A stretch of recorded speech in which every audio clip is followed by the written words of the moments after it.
Maramataka, Anuere Kohipatea, Pepuere Huitanuru, Mai he poitu terani, Apirela pipaina pavai, Haratua pipi homongoi, E matataka ea pimoti aue, Aue tau kirie.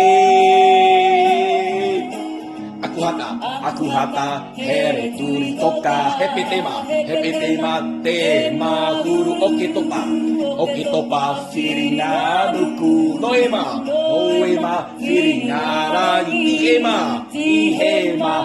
hakihea, temata, motie, aue, taukiri, maramama.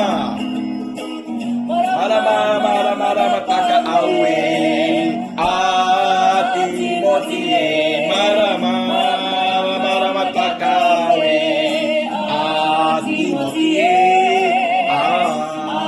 atimotie.